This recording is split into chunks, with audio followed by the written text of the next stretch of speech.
ताजमहल, ये नाम सुनते ही जहन में एक ही तस्वीर आती है, मोहब्बत और खूबसूरती की, है ना। ये दुनिया की सबसे शानदार इमारतों में से एक मानी जाती है। लेकिन जानते हैं, इसकी चमकती हुई सफ़ेद संगमरमर की दीवारों के पीछे सिर्फ मोहब्बत की ही नहीं, बल्कि कुछ बहुत ही खौफनाक कहानियां भी छुपी हुई हैं।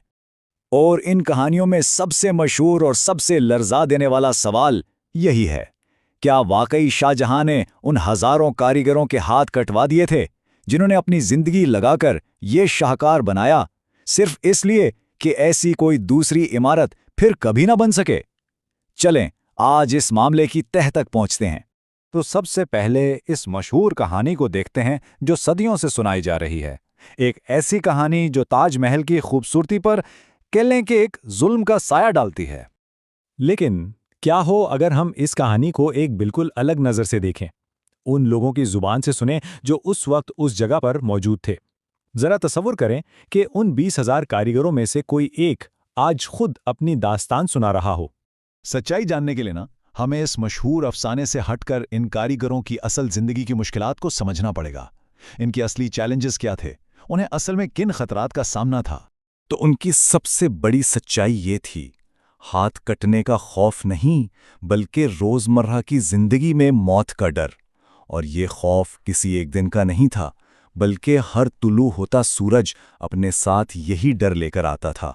जैसे ही तामीर का काम शुरू हुआ, सबसे पहला और शायद सबसे बड़ा चैलेंज सामने आ गया। दरियाए जमुना के किनारे की नरम और दलदली जमीन पर इतनी भारी भरकम और बड़ी इमारत की बुनियाद रखना कैसे मुमकिन था? ये एक बहुत बड़ा इंजीनियरिंग का मसला था, और इसका हल वो नाकाबिल यकीन हद तक ज़हीन और मेहनत वाला था। कारीगरों ने दरिया के किनारे सैकड़ों गहरे कुएं खोदे, फिर इन कुओं को पत्थरों और बजरी से लबालब भर दिया गया। इससे ज़मीन के नीचे एक ऐसी ठोस और मजबूत चट्टानी बुनियाद तैयार हुई जो इस शाहकार का सारा वजन उठा सके। अच्छा, बुनियाद का मसला तो हल हो गया, लेकिन फिर एक और बड़ी मुश्किल सामने आ गई। वो दूधिया सफ़ेद संगमरमर जो ताजमहल की पहचान है, वो आगरा में दूर दूर तक कहीं नहीं मिलता था। इस पत्थर को राजस्थान के मकराना से लाया गया, जो कि सैकड़ों किलोमीटर दूर है, और इस काम के लिए हजारों हाथी और हजारों मजदूर दिन रात लगे रहे। यह सिर्फ पत्थर लाना नहीं था, यह अपने आप में एक बहुत बड़ी मुहिम थी। और तामीर के दौरान जो असल खतरात थे ना, वो ये थे। ऊपर से गिरते हुए भारी पत्थर, कमज़ोर होकर टूटती हुई लकड़ी की मचाने, और इन हादसात में मजदूरों का जख्मी होना या जान से चले जाना एक आम सी बात थी। उनका पसीना और खून उस इमारत की बुनियादों में शामिल है। और सुनिए, ये कोई चंद महीनों या सालों का काम नहीं था। इस शाहकार को मुकम्मल करने में तकरीबन 20 साल लगे। 20 साल की मुसलसल, ना रुकने वाली और ख़तरनाक मेहनत। तो अब जब हम इन कारीगरों की असल मुश्किलात और कुर्बानियों को जान चुके हैं, हम अपने उसी पुराने सवाल पर वापस आते हैं, क्या वाकई इनके हाथ काट दिए गए थे? यहां आके मंतिक उस मशहूर दास्तान पर हावी हो जाती है। दावा यह किया जाता है कि हाथ इसलिए काटे गए ताकि ऐसी इमारत दोबारा ना बन सके, लेकिन तारीखी सबूत वो कुछ और ही कहानी सुनाते हैं।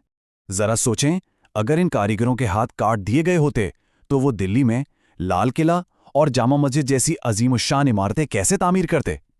हकीकत तो यह है कि उनकी महारत की कदर की गई और उन्हें मजीद बड़े कामों के लिए इस्तेमाल किया गया। जैसा कि इस कारीगर ने कहा, सच जानने के लिए शायद हमें कहानी की शुरुआत यानी उनकी असल जद्दोजहद को फिर से सुनना और समझना होगा। असल कहानी हाथ कटने की सनसनीखेजी में नहीं, बल्कि उनकी रोज़मर्रा की मेहनत और मशक्क़त में है। तो ताजमहल की असल कहानी जुल्म की नहीं, बल्कि इंसानी हिम्मत, जहानत और बेमिसाल कुर्बानी की है। ये उन हज़ारों गुमनाम कारीगरों की मेहनत को एक सलाम है, जिन्होंने अपनी ज़िंदगी के 20 साल एक ख्वाब को हकीकत में बदलने के लिए वक्फ कर दिए।